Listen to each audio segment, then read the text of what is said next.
নমস্কার। আজকে যে বিষয়টি নিয়ে কথা বলবো সেটি হলো ইতিমধ্যে 11,765 প্যানেল থেকে 9,533 জন কিন্তু নিয়োগ সম্পন্ন করেছে প্রাইমারি পর্ষদ, এবং এই প্যানেল থেকে কিন্তু এখনও প্রায় 2250 জনের শূন্য পদের নিয়োগ করবে প্রাইমারি পর্ষদ।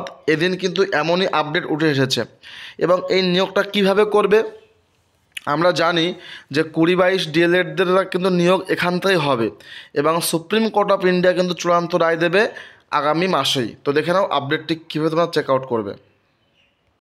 তো বন্ধুরা, আমি কিন্তু পুরো অথেন্টিক সোর্স থেকে তোমরা দেখাবো এবং অফিসিয়াল সাইট তোমরা দেখতে পারবে। তো বন্ধুরা, ভিডিওটা কিন্তু অবশ্যই হেল্পফুল হবে, তোমরা একটা এখন লাইক করে দেবে, আর নতুন হলে চ্যানেলটি অবশ্যই সাবস্ক্রাইব করে সঙ্গে থাকতে হবে, তোমাদেরই হেল্পে কাজে লাগবে।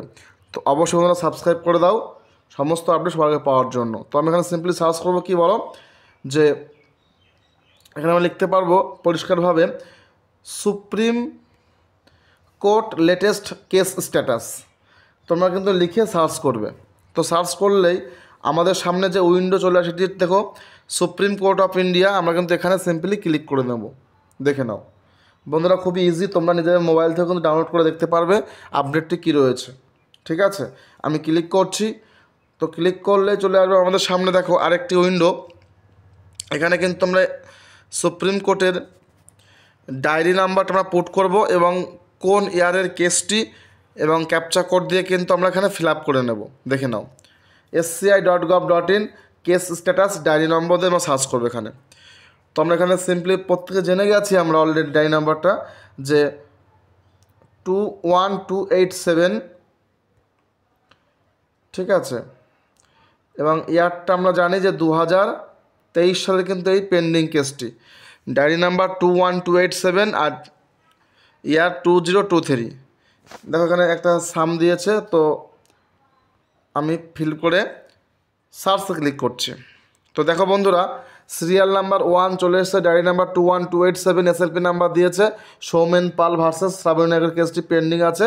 আমরা এখানে অ্যাকশানে বাটনে ক্লিক করবো, এখানে ভিউতে ক্লিক করব। তো আমি ক্লিক করছি। তো দেখো ক্লিক করে আমরা চলে আসবে কেসের। দেখো লাস্টে কী বলছে লাস্ট কিন্তু হিয়ারিং হয়েছে গত 10ই ফেব্রুয়ারি 2025 সালে।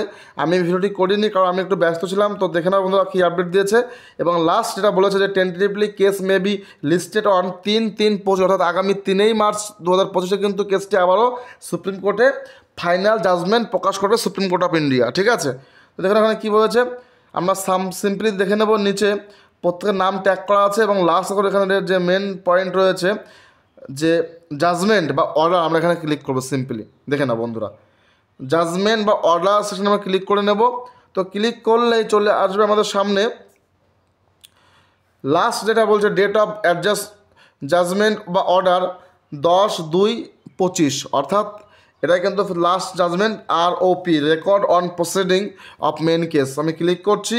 ক্লিক করলে আমাদের সামনে কিন্তু যে পিডিএফটি ওপেন হয়ে যাবে। আমরা দেখে নেব সিম্পলি এখানে কি বলেছে, দেখে নাও। এই কোর্ট নাম্বার যে সুপ্রিম কোর্ট, দেখো বন্ধু, এটা কিন্তু পুরো অফিসিয়াল সাইডে থেকে তোমরা দেখতে পারবে। এখানে যে মেন কথাটা আমি তোমাদের বোঝাবো সেটা হচ্ছে 10/2/25 হিয়ারিং হয়েছিল, এবং এখানে জাস্টিস যারা ছিল তাদের নাম রয়েছে।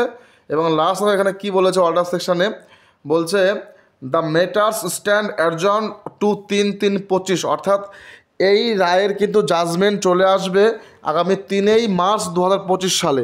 অর্থাৎ বন্ধুরা আর কিন্তু 1 মাসও নয়, খুব শীঘ্রই কিন্তু সুপ্রিম কোর্ট অফ ইন্ডিয়া কিন্তু অফিসিয়ালভাবে তারা কিন্তু রায় প্রকাশ করবে।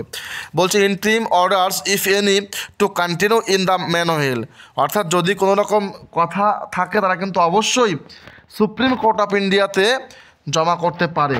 তো বন্ধুরা এইটুকুই আপডেট। আর সবচেয়ে ইম্পর্টেন্ট তথ্য বলে দিই, যেটা আমরা জানতে পারছি, সুপ্রিম কোর্ট অফ ইন্ডিয়া কিন্তু সেখানে পর্ষদের উকিল বা অ্যাডভোকেট তারা কিন্তু স্বীকার করেছে যে এখনও তারা কিন্তু 2,250 জন কিন্তু নিয়োগ করবে এই প্যানেল থেকে। হ্যাঁ বন্ধুরা, খুব ভালো একটা ইম্পর্টেন্ট তথ্য, অর্থাৎ প্রায় 2250 জনকে কিন্তু নিয়োগ করা হবে এই নিয়োগ প্রক্রিয়া থেকে।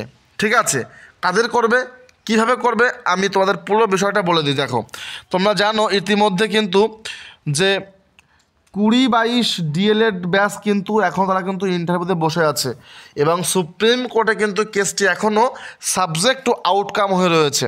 তো বিষয়টা কি? বিষয়টা হলো এই 20-22 ডিএলএড ব্যাচদের উপরে মেরিট লিস্ট প্রকাশ করবে প্রাইমারি পর্ষদ এবং কে কত ইন্টারভিউতে মার্কস পেয়েছে এটা কিন্তু আমরা জানি না। তবে হ্যাঁ, সুপ্রিম কোর্ট অফ ইন্ডিয়াতে কিন্তু অবশ্যই এই কপি জমা করতে হবে। তবে অফিসিয়াল সাইডে না দিলেও ওরা কিন্তু হয়তো মুখ বন্ধ খামে তারা জমা করবে তাদের রিপোর্টটা, ঠিক আছে? অর্থাৎ কারা ড্রাফট লিস্টে নাম আসলো আর কারা আনঅ্যাবজর্বড।